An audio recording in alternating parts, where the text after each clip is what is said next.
I finally decided to ditch Premiere Pro and make the switch over to Final Cut Pro. After many frustrations, here are some of the reasons why I decided to make the switch. I was a Premiere Pro user for the past 3 years before I finally decided very recently to make the switch over to Final Cut. Because honestly, it's just easier, faster, and cheaper than Premiere Pro. And here are some things that I noticed when switching over to the different platform. So one of the first things I noticed was definitely the price difference of both of these editing software systems. Instead of having to spend $52 for Premiere Pro, which also included, in my case, the entire Creative Cloud, instead of having to pay $52 for that every month, I only had to pay a one payment of $300 or $299 to be exact for Final Cut Pro, and it is constantly being updated and given new features that Premiere Pro has that maybe in the past Final Cut was lacking, but now has and is definitely up to the standard in a editing video platform. Also, it's just more realistic in terms of the long term. So instead of paying $52 for the entire Creative Cloud, which included, Adobe Premiere Pro, After Effects, all that good stuff, now I'm just paying $9 a month for the Photoshop and Lightroom photography kit. I only had to pay one payment of $299 for Final Cut Pro. So instead of having to spend $52 a month, which is a ton of money, that adds up to around $624 every single year, which is insane.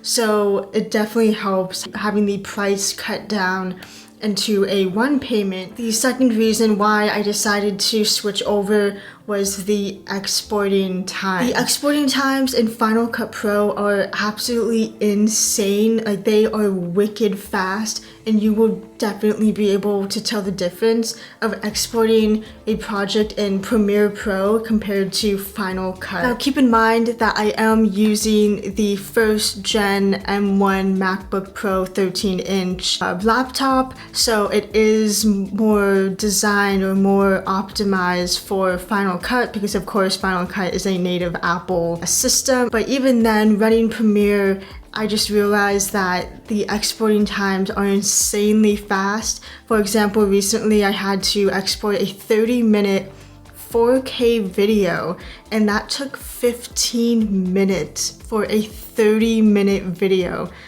That is insane. I just cannot believe that an editing system can export a 4K file like that in 15 minutes. You would definitely appreciate this difference. The user interface is also something that you will notice. In the beginning, it was a little bit difficult to get used to where things were placed and how to import certain, titles, callouts. There's tons of free YouTube videos where you can just go online and learn how to do all of that. And for the most part, it's pretty similar to Premiere Pro in the way that the timeline works and how the effects also work. So for example, to track a text to a certain object, it is extremely easy in Final Cut Pro, as with the latest update, where you can just simply have a tracking tool that analyzes everything and you do not have to make your own keyframes or go into a different program. I even noticed that doing speed ramping and doing motion blur in Final Cut is extremely simple. A lot of the times it's just a hotkey shortcut to do speed ramping, and then you can just download a free motion blur template and then have that in your effects folder, and it's just that easy to do motion blur speed ramping. While in Premiere Pro it was extremely difficult and just not fun, and honestly kind of tedious, and the fact that you had to go into After Effects and then that would crash. So this is way easier to do it, just have it integrated into one system. The next thing I noticed was that color correcting and color grading your footage in Final Cut Pro was just so easy, and also it worked. For some reason in Premiere Pro, whenever I would get done color correcting or color grading my footage and I would export it, it always looked different than what it looked like in Premiere Pro. Even if I bumped up the contrast and tried to compensate for the color change, there was always a color change and my colors never came out how I wanted them in Premiere Pro, and this is really frustrating and just something that should work when you're paying a ton of money for an editing software. So the fact that when I'm doing my colors, changing all that in Final Cut, and I export the video, the colors are exactly how I see it on the screen in Final Cut and afterwards when I'm reviewing my video. So that is super awesome, and honestly I don't know why Premiere Pro is still having this problem. So one of the biggest reasons why I decided to actually make the switch to Final Cut Pro was that Premiere Pro kept on crashing. It's really frustrating because I would be working on a project, I would be in the zone, and then my computer would just crash, or the actual editing software would just crash out of nowhere, and then that's it. I mean, my project is, I had to reload it and then it would crash again, and it was just super frustrating. I even tried using Premiere Pro Beta, which was supposed to be optimized for the M1 chip.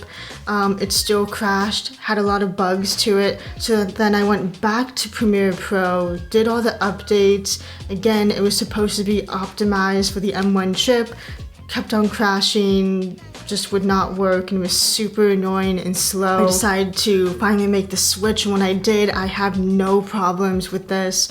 It's so easy, the plugins work. So all in all, I am very happy that I made the switch over to Final Cut. Let me know if you have made the switch over to Final Cut, or if you're on DaVinci Resolve or still in Premiere Pro. Yeah, let me know. I'd like to know what system you guys are using to make your videos, and if you are thinking about possibly changing systems. Well, I hope you guys enjoyed the video. Make sure to like and subscribe to the channel for more videos. I'm trying to hit 1,000 subscribers soon, and yeah, I will see you guys in the next video. Peace.